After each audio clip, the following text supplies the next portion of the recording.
হলি recipe.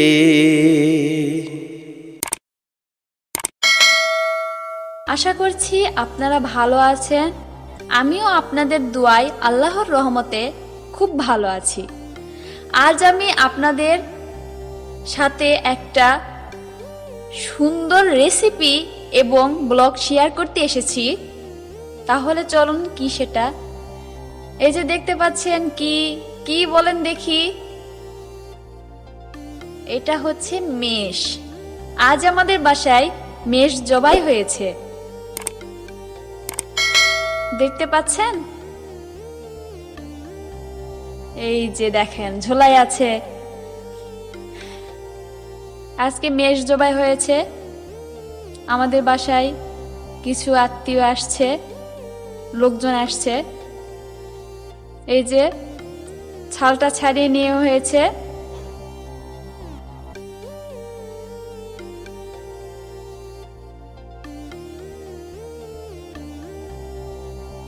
ভালো করে পরিষ্কার করে নেওয়া হয়ে গিয়েছে এটা।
এই যে দেখেন, ভালো করে কুটা বাছা ছাড়া সবকিছুই শেষ হয়ে গিয়েছে। চলুন তাহলে টাটকা মেষের গোশত দিয়ে কি তৈরি করা যায় দেখে নেই।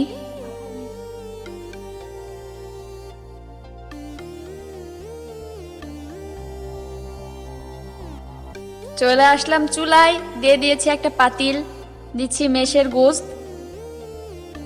সব গোশতগুলো আমি দিয়ে দিচ্ছি। দিয়ে দিচ্ছি শুকনো মরিচ, দিয়ে দিচ্ছি তেজপাতা। আমি 3টা তেজপাতা নিয়েছি, একটু ফেলে নিয়েছি। দিয়ে দিচ্ছি 5 টুকরো দারচিনি, দিয়ে দিচ্ছি 3টা কালো এলাচ ফেটে নিয়েছি, 3টা সাদা এলাচ মাঝখান থেকে ফেটে নিয়েছি। দিয়ে দিচ্ছি রসুন, আস্ত রসুন দিয়েছি, দিয়ে দিচ্ছি পেঁয়াজ কুচি হাফ কাপ, দিয়ে দিচ্ছি লবণ, এখানে আমি স্বাদ মতো লবণ দিচ্ছি।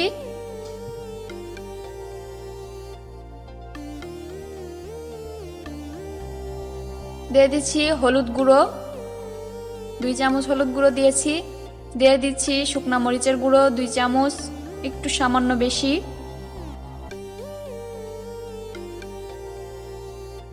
দিয়ে দিচ্ছি আস্ত জিরে 1 চামচ।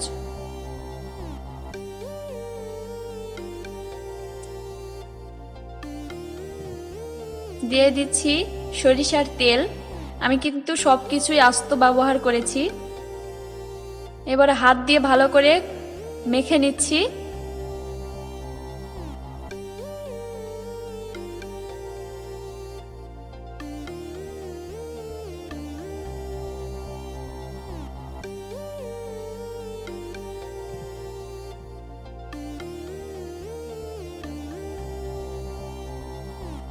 যারা এখনো আমার চ্যানেল সাবস্ক্রাইব করেন নাই তারা একটা সাবস্ক্রাইব করে দিবেন, পাশে থাকা বেল আইকনে ক্লিক করবেন, আমার পাশেই থাকবেন, আত্মীয়দের সাথে শেয়ার করবেন আমার রেসিপিগুলো এবং সবাই ভালো থাকবেন।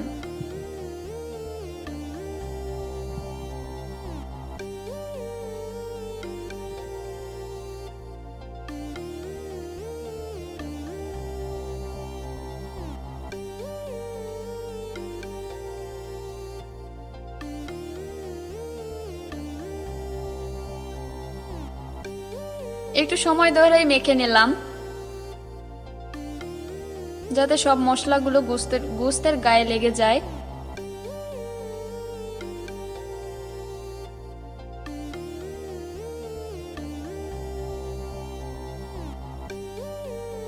পানি দিয়ে দিচ্ছি।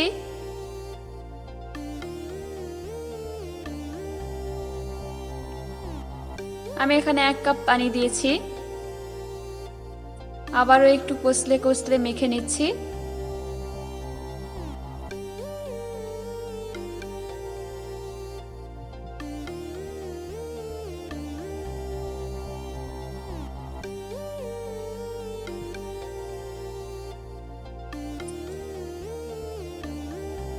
আমি এখানে 1.5 কাপের মতো পানি দিয়েছি।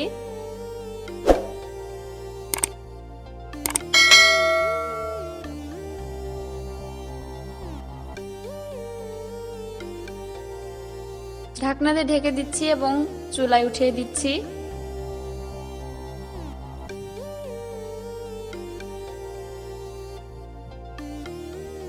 কিছুক্ষণ পর এটার কি অবস্থা দেখে নেই। এই যে বলক উঠে এসেছে, ভালো করে আমি নেড়ে দিচ্ছি।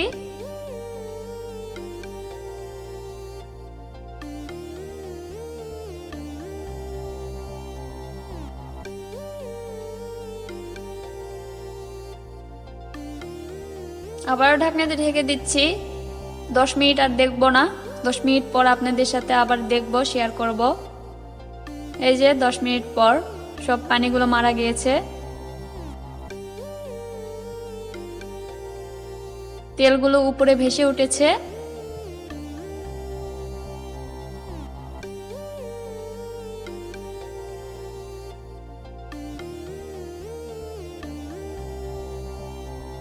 এখানে আমি আবারও পানি দিয়ে দিচ্ছি। ওটা আমি আগেকার যে পানি দিলাম সেই পানি দিয়ে আমি সিদ্ধ করে নিয়েছি।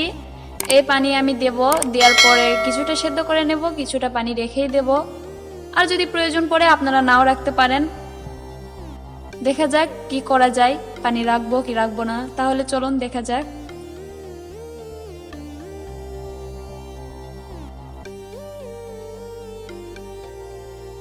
ঢাকনা দিয়ে ঢেকে দিচ্ছি।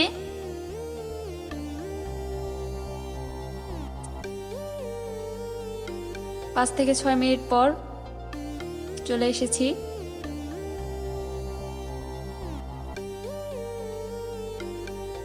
আবার নেড়ে দিচ্ছি।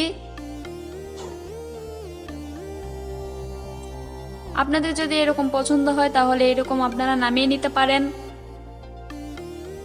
অথবা আরো রসমালাই নিতে পারেন, যেটা আপনাদের পছন্দ হয়।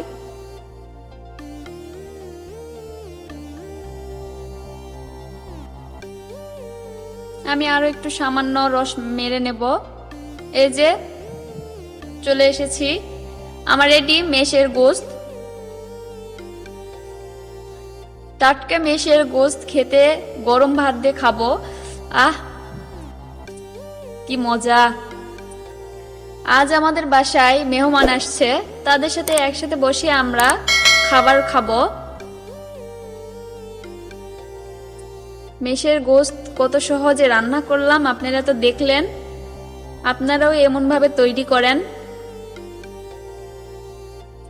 আমার রেসিপি যদি আপনাদের ভালো লেগে থাকে তাহলে একটা সাবস্ক্রাইব করবেন। আপনারা ভালো থাকবেন, আমার জন্য দোয়া করবেন। আল্লাহ হাফেজ, টাটা।